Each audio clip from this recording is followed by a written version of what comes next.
Hey there, internets. I'm Michael, and this is Toucan Play That Game, bringing you another edition of Game Night in Review, where I talk about the games me and other people have been playing at Games Night.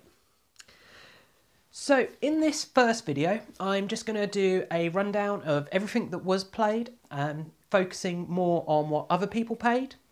And then in the next videos, you'll see detailed rundown of my first impressions of the games I played. So the games I played were Blood Rage, Dead of Winter, and Xia Legends of a Drift System.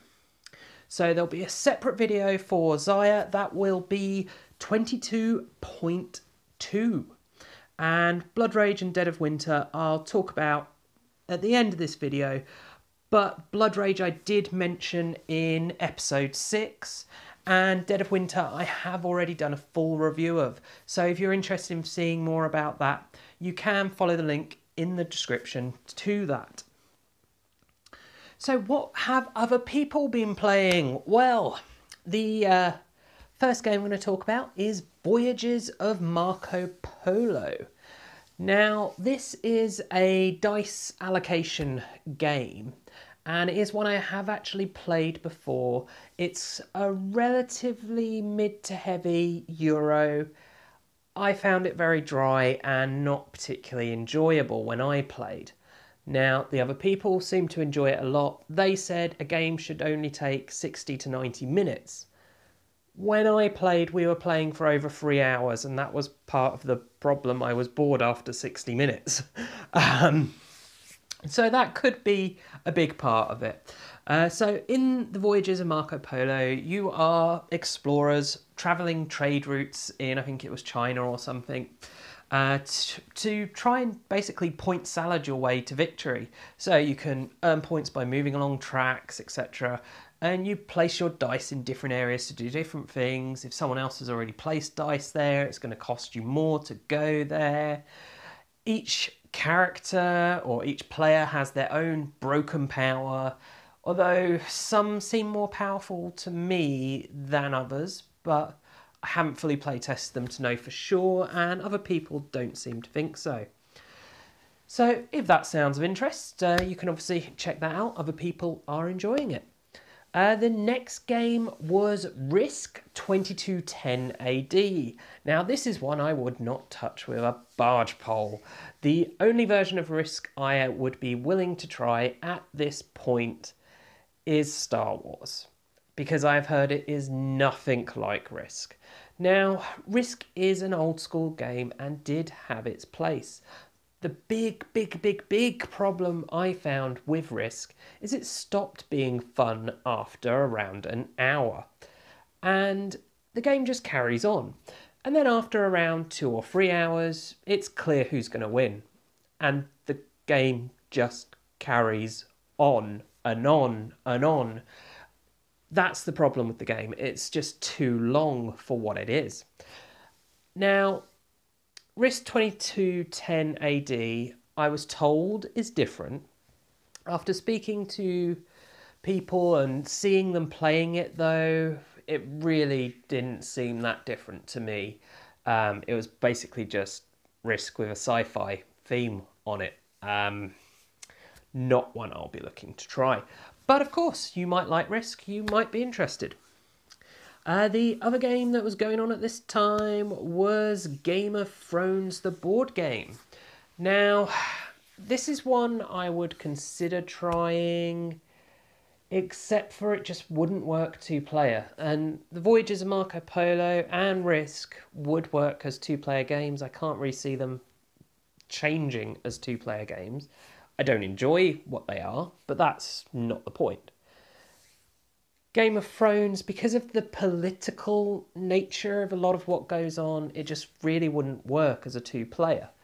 Now, is it one I want to try? I'm not sure. It is a relatively long, in-depth game, and I'm not actually a fan of Game of Thrones. I tried the books. They just felt too slow, and I was just there kind of going, yeah, and get on with it now.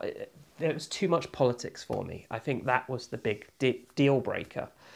So that doesn't draw me to the game. The gameplay itself looks a lot more interesting than the actual intellectual property. But as I say, it's that whole 3 to 6 players makes it very hard to get in. I think if I had the opportunity to play and it was being offered, I might choose to play it though. Paperback was then played by those people who are playing Game of Thrones, and Paperback is one I would like to try. It is definitely a 2-player game. It is a word-based deck building game. So that's really intriguing to me. I'm not a big word game fan, but I am a big deck builder fan, and my wife and her family really like word games, so that kind of combination could work really nicely. It's just one I haven't got round to trying yet. What were the other next games? There was No Thanks, which is a little fillery card game whereby you're all dealt where a card's dealt out in the centre of the table. You've all got chips, and you're putting a chip on it to say, I don't want to take that card. Now, each of those chips is -1, and the cards are worth the value of the card. And if you get a series of cards, so if you have 1, 2, 3, 4, you won't score 1, 2, 3, and 4. You would just score the 1. So you're trying to have almost a set collection aspect of having that run. You're trying to get that run and trying to get as few cards as possible and keep as many chips as possible because they're -1, and you want to have the lowest score possible. So this is a really popular game, does lots of different player numbers, but wouldn't work for 2. And so it's one I've not really tried to get to play.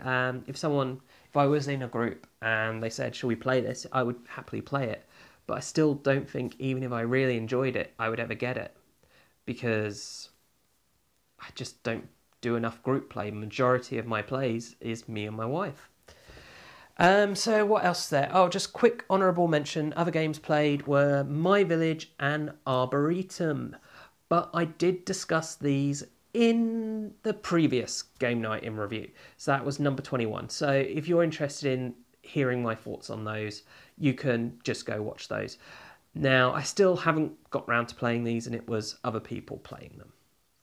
So that's then all the games other people played. So just talk a little bit about the games I played that I have played before, and you can go see more detailed. So let's start with Blood Rage. This was a 3-player game this time, and it was teaching it to one new player, and that new player just blew me and my wife out of the water in the 3rd age. The problem was I played the Loki strategy, and everyone says Loki strategy is broken, you'll just win. Yep, it can be, but I was doing the Loki strategy. I had 2 really good ages in the 1st and 2nd age, and I was miles ahead. And then the 3rd age, no one would kill me, and I just couldn't get in a position to get in a fight to die, and areas were blocked out, and I couldn't die.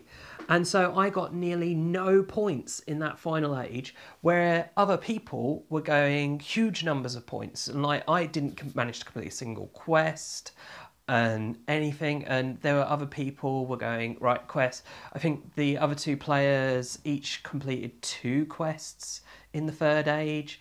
And the new player had the double your quests. And they had been in last, and that just helped them really catch up there. So they understood the game, they got to grips with it really nicely and easily, and that's one thing that is really nice about Blood Rage, is that it's intimidating when you look at it with all the miniatures and everything, but when you actually try to play, it's not that complex. And this person was kind of intimidated, and I will say that as Blood Rage does, it drew attention. You know, people saw, I think it was one of the Kickstarter exclusive monsters that got seen. And people were like, wow, amazing looking. I think it was Fenrir was really popular, and loads of people were like coming and looking at that. So that was the game of Blood Rage. As I say, did not win, but hey, can't win them all. Speaking of winning, I did win at Dead of Winter, and this was a 4-player game, and Dead of Winter is one of my all-time favourites. I really love it. Super thematic, super interesting game. And like early on, people were accusing me of like, I say early on, the second we chose people were like, betrayer, betrayer, because I had chosen the pirate. And the thing is, my secret objective was to have the most cards, and it was like, this guy will get me cards. It's a no-brainer. I have to take this guy and just try and not get exiled. And I didn't manage. Well, I say I did. I did manage not to get exiled. And it was going okay. You know, we were all building up. We were doing one where you had to get guns and food. And so we had one person searching the police station. They seemed to be being a bit unlucky, but they didn't have a great person searching them. They were only managed to look at 1 or 2 cards. So we thought, turned out they were the betrayer, and they did kind of reveal themselves on their last turn, which is good because we were then able to exile them. But yeah, so what they had played the betrayer. It was the person whose game it was. It was a young boy, and he played it so well.